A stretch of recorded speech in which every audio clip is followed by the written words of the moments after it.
एक साधु को भीड़ के सामने अपने कपड़े उतारने पड़े सिर्फ इसलिए क्योंकि उसे मुस्लिम समझा गया। क्या इस देश में अब भगवा ओढ़ने वालों को भी अपना शरीर दिखाकर हिंदू होने का सबूत देना पड़ेगा? क्या हम इतने गिर गए कि अब भक्ति में भी साख ढूंढ रहे हैं? ओडिशा में जय श्री राम के नारे लगवाए गए और एक मुस्लिम युवक को पीट पीट कर मार डाला गया। जो राम मर्यादा और प्रेम के प्रतीक है, उनके नाम का इस्तेमाल अब हत्या करने के लिए किया जा रहा है। ये कैसी आस्था है जो हाथों में माला नहीं लाठी थमा रही है?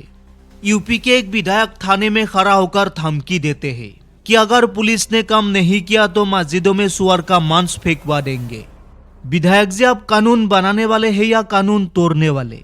क्या कुर्सी मिलते ही आप समाज में जहर खोलने का लाइसेंस पा गए हैं? वही 14 साल का एक दलित बच्चा अश्वामित गौतम, जिसने सरकार से सवाल पूछा तो उस पर पुलिस केस कर दिया गया।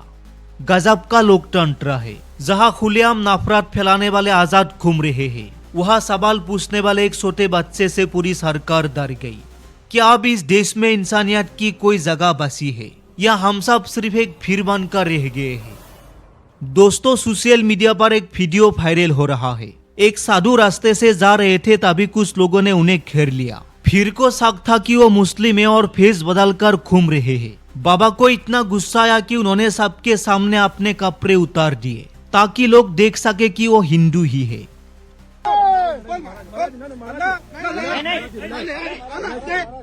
ये चीजें नहीं, ये करने की बात नहीं है बाबा जी, आप इसको लपेटिए। आप न्यूज से ठीक, तब वो कहाँ गए? तब कहाँ थे जब ऐसे लोग भगवा पहन के ठेका पे जाके दारू पी रहे थे, जब मास्क कर रहे थे, तब न्यूज कहाँ थी? कौन लोग? सोचिए उस इंसान की मानसिक स्थिति क्या रही होगी जिसे अपनी आस्था और पहचान साबित करने के लिए कपड़ा उतारना पड़ा। क्या हम इतने गिर चुके कि अब हमें इंसानों में सिर्फ धर्म नजर आता है? क्या अब हर भगवाधारी को अपना आधार कार्ड और अपना शरीर दिखाकर घूमना होगा?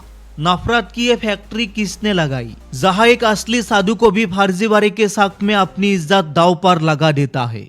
उन लोगों पर पुलिस कब एक्शन लेगी जिन्होंने एक साधु को बेइज्जत किया? क्या धर्म की रक्षा के नाम पर आप किसी की भी इज्जत उछाल देंगे? वही उड़ीसा के बालासोर से जो खबर आई, वो किसी भी इंसान की सर शर्म से झुका देगी। 35 साल का मोहम्मद जो एक पिकअप वैन चला रहा था, उसे भीड़ ने रोका। आरोप गाय बैल ले जा रहा था, अंजाम पीट पीट कर हत्या।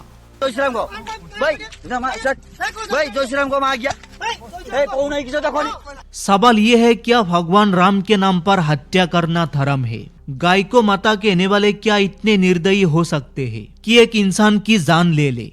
पुलिस कह रही है जांच जारी है, लेकिन क्या वो जान वापस आएगी?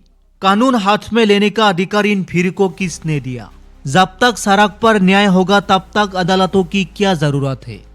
आप चलिए उत्तर प्रदेश के कानपुर, यहाँ के बीजेपी विधायक राहुल बादशाह सोनकर। मामला गाय को मारने की एक घटना का था।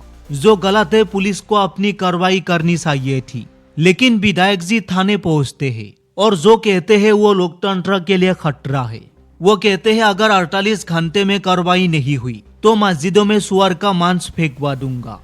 48 घंटे के अंदर इनकी गिरफ्तारी नहीं होती है, भरपूर कार्रवाई नहीं होती है, तो इस बिल्हौर के अंदर जितनी मस्जिदें हैं उनके दरवाजों पर अगर सुअर की बोटियां न मिले तो मेरा नाम। विधायक जी, आप कानून बनाने वाले हैं या कानून तोड़ने वाले? क्या एक अपराध का बदला दूसरे अपराध से लिया जाएगा? मस्जिदों में सुअर की मांस फेंकने की बात करना क्या समाज में दंगा भड़काने की साजिश नहीं है? पुलिस वालों को सस्पेंड किया गया, ठीक है, लेकिन क्या विधायक पर इस भड़काऊ बयान के लिए कोई एक्शन होगा या फिर सत्ता की हनक में सब जायज है? और आखिर में बात उस 14 साल के बच्चे की जिसे यूपी पुलिस तलाश रही है। अश्वामित गौतम, उम्र सिर्फ 14 साल, लेकिन बात ऐसी की सरकार की नींद उड़ गई। अश्वामित किताबों का शौकीन है, अंबेडकर और भगत सिंह को पढ़ता है। उसने छत्तीसगढ़ के जंगलों की कटाई और दलितों के हक पर सवाल उठाए। एक 14 साल के बच्चे से सत्ता इतनी डर गई कि पुलिस भेज दी। क्या आप बच्चे भी सवाल नहीं पूछ सकते? एक तरफ वो लोग हैं जो खुलेआम संविधान का अपमान करते हैं, उन्हें कुछ नहीं होता। दूसरी तरफ एक दलित बच्चा जब सरकार को आईना दिखाता है तो उसे अपराधी बना दिया जाता है। क्या ये दलितों की आवाज दबाने की पुरानी साजिश है? आज की ये सारी खबरें अलग अलग है, लेकिन एक धागे से जुड़ी है। वो ठगा है अविश्वास और नफरत। साधु को कपड़े उतारने पर मोहम्मद को जान देनी पड़ी। विधायक ने धमकी दी और बच्चे पर एफआईआर हुई। ये एक बीमार समाज के लक्षण है। हम एक दूसरे को धर्म, जाति और साख की नजर से देख रहे हैं। याद रखिएगा, नफरत की आग जब लगती है तो ये नहीं देखती कि घर किसका है। देश नारों से नहीं, न्याय से चलता है। नफरत फैलाने वालों को पहचानिए, चाहे वो सोशल मीडिया पर हो या सत्ता की कुर्सियों पर। इंसानियत को धर्म से ऊपर रखिए, वरना हम सब इतिहास के काले पन्नों में दर्ज हो जाएंगे। आप क्या सोचते हैं इन घटनाओं के बारे में? क्या वाकई हमें अपनी पहचान साबित करने के लिए इस हद तक जाना चाहिए? कमेंट बॉक्स पर अपनी राय जरूर दे और देखते रहिए अहमेद ट्रूथ टॉक।